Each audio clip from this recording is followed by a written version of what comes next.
దక్షిణామూర్తి పర్సుని కార్తీక్ చేతికి ఇచ్చిన నర్సు సూరజై సుమిత్ర మేనల్లుడని నిజం తెలుసుకున్న కార్తీక్ అసలు ఇదంతా ఎలా జరగబోతుందనేది ఈ వీడియోలో తెలుసుకుందాం.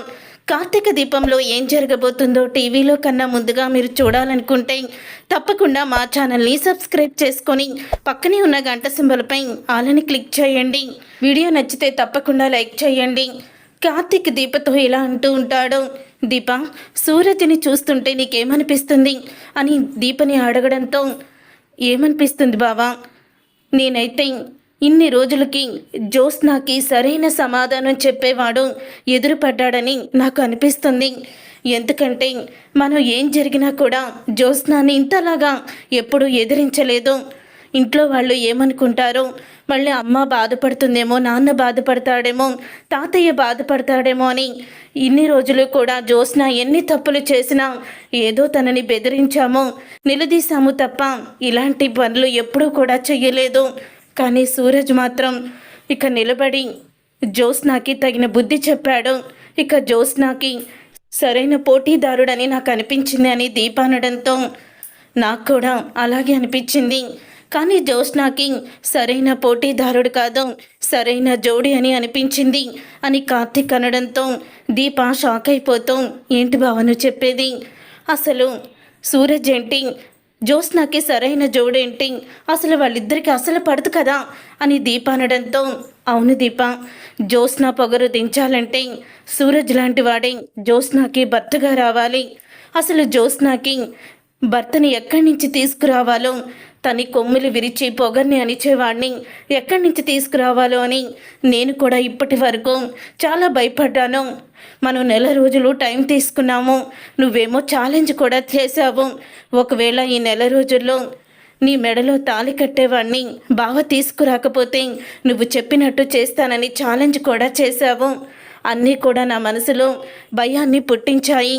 కానీ సూరజ్ ఆ భయాన్ని చెడగొట్టేశాడు. సూరజే జ్యోత్స్నాకి అసలైన జోడి, జ్యోత్స్నాకి సూరజ్కి ముడిపెట్టాలి. ఈ నెల రోజుల్లో జ్యోత్స్న మీద సూరజ్కి ప్రేమ కలిగేలా చెయ్యాలి. వాళ్ళిద్దరు పెళ్లి చేసి తీరుతాను అని కార్తీక్ అయితే అంటాడు.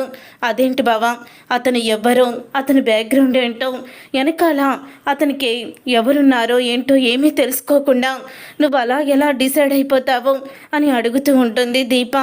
కనిపెట్టడం ఎంతసేపు దీప, సూరజ్ గురించి మొత్తం వివరాలు తెలుసుకుంటాను. అప్పుడే జ్యోత్స్నాకి సరైన జోడీ కాదా అని నిర్ణయిస్తాను. నాకు తెలిసి వీళ్ళిద్దరికీ ఖచ్చితంగా పెళ్ళవుతుందని నాకు అనిపిస్తుంది అని కార్తీక్ అయితే చెప్తాడు. ఇంతలో కార్తీక్కి హాస్పిటల్ నుంచి ఫోన్ అయితే వస్తుంది. దక్షిణామూర్తి హాస్పిటల్లో కనిపించడం లేదని. అప్పుడే కార్తీక్ దీపతో ఇలా అంటాడు, దక్షిణామూర్తి తాతయ్య హాస్పిటల్లో కనిపించడం లేదంటే దీప, పద హాస్పిటల్కి వెళ్దాము అని కార్తీక్ అయితే అంటాడు. అవునా, అసలు తాతయ్య ఎక్కడికి వెళ్ళిపోయి ఉంటాడు, పదబావా అని ఇద్దరు కూడా హాస్పిటల్కి అయితే వస్తారు. వచ్చిన తరువాత అప్పుడే ఇక నర్స్ అయితే, వచ్చారా సార్, ఆయన చెప్పా పెట్టకుండా హాస్పిటల్ నుంచి వెళ్ళిపోయారు సార్, బిల్లు మొత్తం పే చేసేశారు, డిశ్చార్జ్ అవ్వడానికి ఇంకా కొంచెం ప్రాసెస్ ఉంది, ఒక గంటలో పంపిస్తాం సార్ అని కూడా చెప్పాము. కానీ ఇంతలో ఏమైందో తెలియదు, కానీ ఆయన చెప్పా పెట్టకుండా వెళ్ళిపోయారు అని అంటూ ఉంటుంది నర్సు. మీ ఫోన్ నెంబర్ ఉండడంతో మీకే కాల్ చేశాను సార్ అని చెప్పడంతో, అవునా, బిల్లు పే చేసేసారా, బిల్లు ఎవరు కట్టారు అని అడుగుతాడు కార్తీక్. ఏమో సార్, మాకు అదే అర్థం కావడం లేదు, బిల్లు ఎవరు కట్టారో తెలియడం లేదు, వెళ్ళి రిసెప్షన్ దగ్గర అడగండి, అక్కడ వాళ్ళు డీటెయిల్స్ ఇస్తారు కదా అని అంటూ ఉంటుంది నర్సు.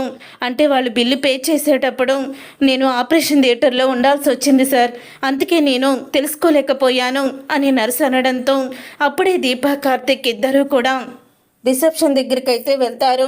ఇక రిసెప్షన్ దగ్గరికి వెళ్ళి దక్షిణామూర్తి గారి బిల్లు ఎవరు పే చేశారు, అతను ఎవరి పేరు మీద బిల్లు పే చేసినట్టు ఉంది, కొంచెం చూసి చెప్తారా అని రిసెప్షన్లో అడుగుతాడు కార్తీక్.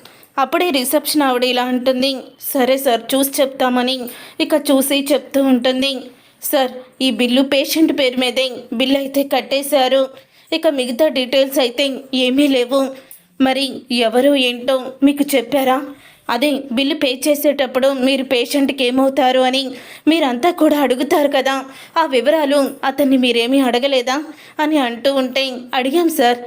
ఆయన మా తాతయ్య నేను ఆయన మనవణ్ణని చెప్పారు. అంతే తప్ప ఇక పేషెంట్ పేరు మీద బిల్లు వేసేయమన్నారు కదా అని మేము ఆయన పేరు కూడా అడగలేదు సార్. మరి బిల్లు కట్టించేటప్పుడు ఫోన్ నెంబర్ ఇస్తారు కదా, మరి ఆ ఫోన్ నెంబర్ ఏం వేశారు ఒకసారి చూడండి అని అనడంతో, ఇదిగోండి సార్ ఇదే ఫోన్ నెంబర్ అని ఫోన్ నెంబర్ అయితే చూపిస్తుంది. అప్పుడే నెంబర్ చూసి కార్తీక్ షాక్ అవుతూ, ఇది నా నెంబరే కదా అని అనడంతో, అవును సార్ మీరు ఎవరైతే హాస్పిటల్లో జాయిన్ చేశారో వాళ్ళ నెంబర్తోనే బిల్లు అంతా కూడా ఇచ్చేయండి అని చెప్పారు. మేము అలాగే ఇచ్చాము. ఏమైంది సార్ అని అడుగుతూ ఉంటుంది రిసెప్షన్ ఆవిడ. ఏం లేదులే మేడం అని కార్తీక్ అయితే అలా నుంచొని ఉండిపోతాడు. అసలు ఏం జరుగుతుంది బావా అంటే, దక్షిణామూర్తి తాతయ్య మనవుడంటే అసలు ఎవరై ఉంటాడు నాకేమీ అర్థం కావడం లేదు. దక్షిణామూర్తి మా తాతయ్య మనవుడంటే నాకు తెలిసి సుమిత్ర అత్తయ్యకి అన్నయ్యో తమ్ముడో ఎవరొకరు ఉండుంటారు. వాళ్ళ కొడుకు అయి ఉండొచ్చు కదా, లేకపోతే అత్తయ్యకి అక్క చెల్లెలు ఎవరూ లేరని నేను అనుకుంటున్నాను. నాకు తెలిసి అన్నయ్యో తమ్ముడు అయి ఉంటారు అని చెప్తూ ఉంటాడు కార్తీక్. తర్వాత నర్స్ అయితే, సార్ సార్ ఒకసారి ఆగండి సార్, ఇది ఈ పర్సు దక్షిణామూర్తి గారిదే. ఈ పర్సు ఆయన బెడ్ మీద పడుంది. ఇప్పుడు బెడ్ క్లీన్ చేస్తే దొరికింది సార్. సమయానికి మీరు ఇక్కడే ఉన్నారు, తీసుకోండి సార్ అని ఇస్తుంది.